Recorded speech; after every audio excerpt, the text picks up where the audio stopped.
समादरणीय श्रोतावृन्द नमस्कार तथा शुभ प्रभात। श्री स्वस्तानी परमेश्वरीको आराधना गर्दै यो प्रार्थना गर्दछु। यम वर्मा वरुणेन्द्र रुद्र मरुतस्तुमन्ति दिव्यस्तवै वेदै साङ्गपदत्क्रमोपनिषदे गायन्ति यं सामगः ध्यानावत्सित तद्गतेन मनसा पश्यन्ति यं योगिनो यस्यन्तं न विदुषुरासुरगणा देवाय तस्मै नमः।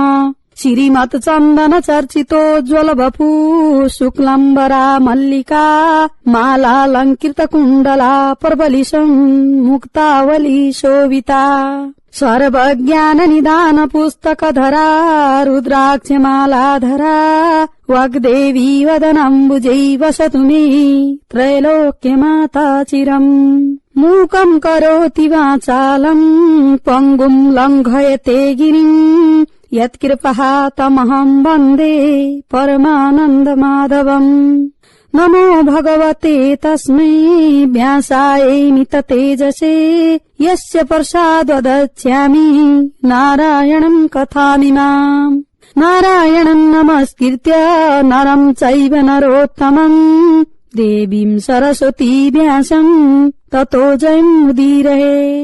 रत्नै कल्पितमानसं हिमजलै स्नानां च दिव्यम्बरम् नानारत्न विभूषितं निर्गमदा मोताङ्कितं चन्दनम् जाति चम्पक बिल्व पत्र रचितं पुष्पं च धूपं तथा दीपं देवदयानिधे पशुपते ईर्धकल्पितं गिरिहताम् सौवर्णे मणिखण्ड रत्न रचिते पात्रं घृतं पायसम् भक्ष्यं पञ्चविधं पयोदधियुतं रम्भाफलं पानकम् शाकानामयुतं जलं रुचिकरं कर्पूरखण्डोज्ज्वलम् ताम्बूलं मनसा मया विरचितं भक्त्या प्रभो स्वीकुरु। छत्रं चामरयोर्युगं व्यजनकं चादरशकं निर्मलम् वीणा भेरी मृदङ्ग कालकला गीतं च नृत्यं तथा साष्टाङ्गं प्रणिति स्तुतिर्विविधा एतत् समस्तं मया संकल्पेन समर्पितं तव विभो पूजागृहाणं प्रभो।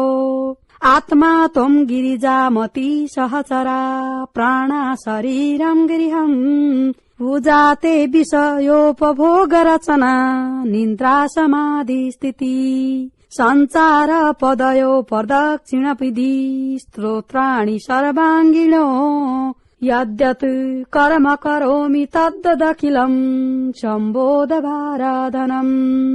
यच्चैवं हरिपूजनं प्रतिदिनं यो वा त्रिशन्यं पठेत् यो वा श्लोक चतुष्टयं च नियतं पूजा हरिमानसम् कुर्यात् सो लभते विनोदकरं साक्षात् हरे दर्शनम् व्यासस्तेन महावसान समये कैलासलोकं गता बाहुमाछकमण्डलूरमृगको छाला तथा आयुधा जोगर्चिन् बलवान शत्रुगणको शस्त्रास्त्रद्वारा वध यो सृष्टि स्थिति नाश पालन सदा जुन शक्तिले गर्दछिन् स्वस्थानी जननी तिनै खुशी भई संकष्ट सारा हरुन् जसका भूषण नागछन् कमरमा जसको छ बागम्बर लायाको तनमा छ भस्म शिरमा छन् चन्द्रमा सुन्दर भिक्षा पात्र लिने त्रिशूल डमरू जो गर्दछन् धारण त्यस्ता श्री शिवले गरून् खुशी भई ब्रह्माण्डको रक्षण पिउने भाङ अफिम चण्ड धतुरो घस्ने खरानी सदा लिने हातमा त्रिशूल डमरू योगीश्वरीको जटा कण्ठैमा विषकालकूट सरपै काखमा गिरीकी सुता सानो चन्द्र ललाटमा जडी शिवे एकपल्ट आउन् यता। अतः अष्टादशोऽध्याय कुमारजी आज्ञा गर्नुहुन्छ, हे अगस्त्य मुनि, विष्णुलाई वृन्दाको सत्य डगाउन पठाएपछि महादेव स्वयं संग्राम भूमिमा उपस्थित भएर जालन्धरसित युद्ध गर्नुभयो। महादेव र जालन्धरको ठूलो घमासान संग्राम भयो। उता वृन्दाको पतिव्रता धर्म विष्णुले नष्ट गरिसकेकोले केही बलहीन भएर आकाशमा गएर माया युद्ध गर्न लाग्यो। महादेवले पनि आकाशमै युद्ध गर्दा जालन्धर बलहीन भएको जस्तो बुझी अब त वृन्दाको सत्य विष्णुले नासिसकेछन् भन्ने विचार गरी हातमा लिइराखेको त्रिशूल उचाली तिनै आँखाबाट आगोको ज्वाला निकाली क्रोधले राता राता आँखा गरी जालन्धरको छातीमा ताकी त्रिशूल हाने। त्यो त्रिशूलको वेदनाले जालन्धर मरेर अन्तपुरको चोकको माझमा पछारियो। त्यो जालन्धर खसेको शब्द वृन्दाले सुनेर यो के को शब्द रहेछ भनी हेर्न जाँदा आफ्ना स्वामी जालन्धरको मृत शरीरदेखि तरह तरह विलाप गर्दै भन्न लागिन्, यस्तो अवस्थामा मलाई एक्लै छाडी तपाईँ कहाँ जानुभयो? पापिष्ट विष्णुले कपटपूर्ण छल गर्दा तपाईको यो गति भयो। तपाईँ बिना यो प्राण कसरी राखौं? तपाईँ जहाँ जानुभयो उही म पनि जान्छु भन्दै जगल्टा फिजाएर विष्णुको मुख हेरी, हे पापिष्ट विष्णु, तिम्रो छलले मेरो स्वामीको यो अवस्था भयो। अब श्राप दिन्छु, सुन, झार घाँस वृक्ष रुख ढुङ्गो भएर रहे भनेर वृन्दाले आफ्नो प्राण त्यागेर पतिसित सती भइन्। हे अगस्त्य मुनि, पतिव्रताले श्राप दिएकीले झार बनेको तुलसी, घाँस बनेको कुश, रुख बनेको पिपल, ढुङ्गो बनेको शालिग्राम भएर रहनु पर्यो। तुलसी, कुश, पिपल, शालिग्रामलाई नारायण रूप मानेर सकलले पूजा गरेको यसैले हो। हे मुनि, पतिव्रता धर्म सबैभन्दा ठूलो छ। पतिव्रताले गर्न नसक्ने कुरा कुनै छैन। जे पनि गर्न सक्दछन् त्यहाँ उपरान्त विष्णु महादेवसित गएर सबै कुरा सुनाए। आज्ञा भए वृन्दाको श्राप मोक्ष गर्न जान्छु भनेर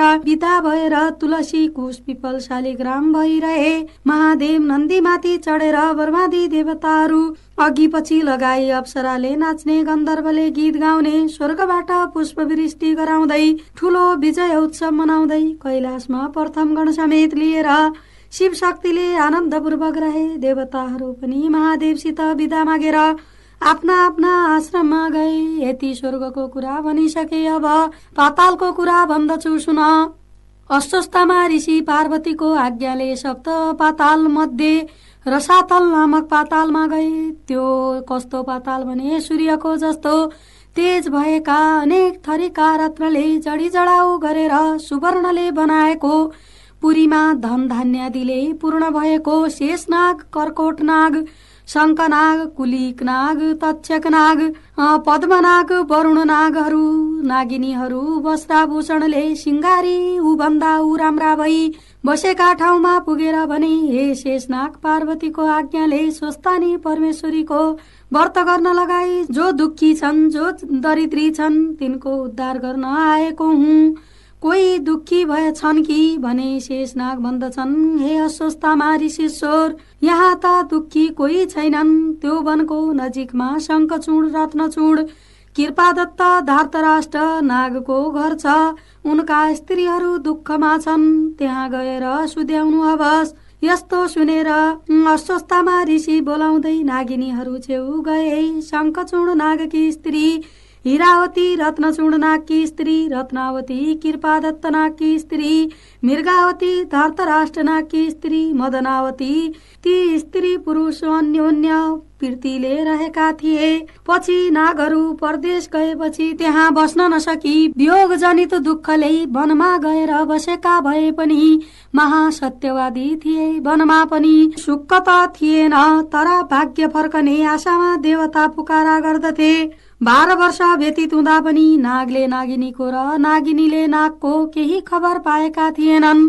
अस्वस्थमा दुःखका समुद्रमा चुर्लुम्म डुबेका नागिनीहरूको खबर गर्दै हपार्दै गए। हपारेको नागिनीहरूले सुनेर हपार्नेको रहेछ भनी गुफाबाट बाहिर निस्की हेरे। तब अस्वस्थमा ऋषिलाई देखेर भन्दछन्, हे ऋषिश्वर, के कामले हामी दुखियाको कुटीमा सवारी भयो?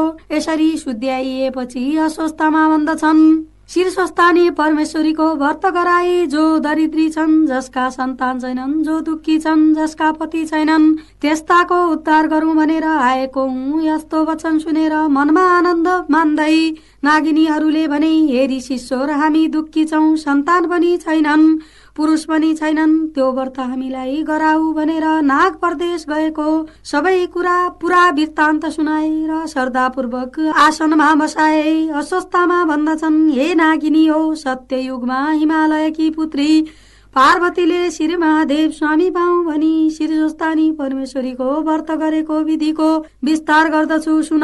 पौष शुक्ल पूर्णिमाका दिनदेखि हात गोडाको नङ काटी स्नान गरी शुद्ध भई एक चित्त र एक भक्त रही मेरो फलानु कामना सिद्ध होस् भनेर 1 महिनासम्म नित्य मध्याह्न कालमा श्री महादेवको पूजा गर्नु र कथा सुन्नु। माघ शुक्ल पूर्णिमाका दिन अष्टोत्तर 100 रोटी, अष्टोत्तर 100 अक्षता, अष्टोत्तर 100 यज्ञ सूत्र, अष्टोत्तर 100 पान, अष्टोत्तर 100 कुड्का सुपारी, अष्टोत्तर 100 नाना जातका फल फूलहरू सगुन समेत अनेक तरहका सामग्री तयार गरी आरसीमा ओमकार लेखी गंगा जलले स्नान गराउनु। शिरखण्ड चन्दन, रक्त चन्दन, केशर, सिन्दूर, फूल पहिराउनु। धूप दीप नैवेद्य वस्त्र भेटी आफ्ना साबगास श्रद्धाले चढाएर शीर्षस्थानी परमेश्वरीको पूजा गर्नु। अर्घ्य दिएर ध्यान जप समेत गर्नु। पूजा समाप्त भएपछि प्रसाद झिक्नु र 108 मा 8 रोटी, 8 अक्षता, 8 पान, 8 सुपारीका कुड्का, नाना जातका फूल फल सगुन समेत आफ्ना पतिलाई दिनु। पति नभए छोरालाई, छोरा नभए मित छोरालाई दिनु। मित छोरा पनि नभए जुन कामना गरेर व्रत गरेको छ त्यो पूर्ण होस् भनेर गंगामा लगेर बगाउनु। 100 रोटी आफूले फलार गरेर रात्रिमा जागराम गर्नु। यति गर्यो भने तिमीहरूको दुःख नाश भई नागहरू पनि आइपुग्ने छन्। यसमा अन्यथा नमाने भने ऋषिका कुरा सुनि नागिनीहरू भन्दछन्, हे ऋषे, हामी स्त्री जातिमा त्यस्तो ज्ञान कसरी कहाँ पाऊ? तपाई बसेर व्रत गराई दुखिया अनाथहरूको उद्धार गरेर जानु अवश्य भनेर घरमा लगेर आदर साथ राखे। केही दिनपछि पौष शुक्ल पूर्णिमा आयो र ऋषिले विधिपूर्वक व्रत आरम्भ गराए। महिना दिनपछि माघ शुक्ल पूर्णिमाको दिन सबै पूजा सकी अर्घ्य दिएर अञ्जली बाँधी, हे स्वस्थानी परमेश्वरी, हामी दुःखी पापिनीको पूजाले सन्तोष भएर यो दुःखको समुद्रदेखि पार लगाऊ भने र स्तुति समाप्त हुन साथ 1000 सूर्यका जस्तो तेज भएकी शीर्षस्थानी परमेश्वरी प्रकट भएर, हे नागिनी हो, तिम्रो दुःख नाश होस्, नागहरू पनि चाँडै आउने छन् भन्ने वरदान दिएर अन्तर्ध्यान हुनुभयो। प्रसाद झिक्न लाग्दा नागहरू पनि टुप्लुक्क आइपुगे। नागिनीहरू हर्षले गदगद भएर धन्य स्वस्थानी परमेश्वरी धन्य भन्दै 8 रोटी, 8 अक्षता, 8 पान, 8 कुड्का सुपारी सगुन समेत आफ्ना आफ्ना पतिलाई दिएर चरणमा दण्डवत गरे। अस्वस्थमा ऋषिलाई श्रद्धापूर्वक भोजन गराई दक्षिणा दिए र ऋषि पनि नाग नागिनीसित विदा भएर गए। तब नाग नागिनी असंख्य सम्पत्ति पाई आनन्दका साथ रहँदा भए। देवी प्रपन्नार्थी हरे प्रसिद्ध, प्रसिद्ध मातर जगतोऽखिलस्य, प्रसिद्ध विश्वेश्वरी पायु विष्णुं तुमेश्वरी देवी चराचरस्य। इति श्री स्कन्द पुराणे केदारखण्डे माघ महात्म्ये कुमारागस्य संवादे श्री स्वस्थानी व्रत कथायां नागिनी स्वस्थानी व्रत कीर्तनामं 18 उपनयतु मंगलम ओ सकल जगन मंगलालय श्रीमान दीनकर किरण निबोधित नवनलिन दल निवेक्षण कृष्ण काले वर्षतु पर्जन्य पृथिवी सस्यशालिनी देशोऽयं क्षोभरहितो ब्राह्मणः सन्तु निर्भया अपुत्रः पुत्रिणः सन्तु पुत्रिणः सन्तु पौत्रिणः निर्धना सदना सन्तु जीवन्तु शरदं शतम् तत्रैव गंगा यमुना च तत्र गोदावरी सिन्धु सरस्वती च तीर्थानि सर्वाणि वसन्ति तत्र यत्राच्युतोद्धार कथा प्रसंग या कुन्देन्दु तुषारहार धवला या शुभ्रवस्त्रावृता या वीणावरदण्डमण्डितकरा या श्वेतपद्मासना या वरमाचितशङ्करा प्रभृतिभिः देवैः सदा वन्दिता सा मां पातु सरस्वती भगवती निशेषजड्यापहा कायेन वाचा मनसीन्द्रियर्वा बुद्ध्यात्मना वा प्रकृतिस्वभावात् करोमि यद्यत् सकलं परस्मै नारायणायेति समर्पयेत्। शुक्लं वरधरं विष्णु शशिवर्णं चतुर्भुजं प्रसन्नं वदनं ध्यायेत् सर्वविघ्नोपशान्ति।